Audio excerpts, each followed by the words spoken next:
দাদু ভোটটা কিন্তু আমাদেরকে দিও, এবার প্রচুর উন্নয়ন করব।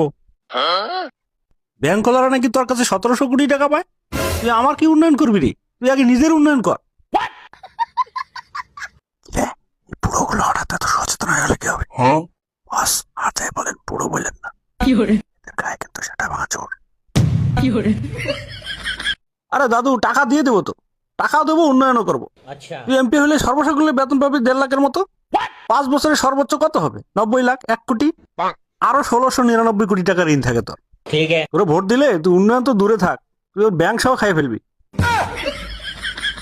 শালার বুড়ো, এত হিসাব দেখাইতে বলছি তোরে? তুই বুড়ো কাকে বললি রে? একই দাদু, তোর বাপ বুড়ো রে হারামজাদা।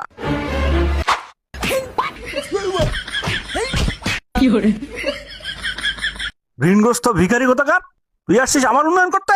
প্লিজ আমাকে ক্ষমা করে দাও প্লিজ।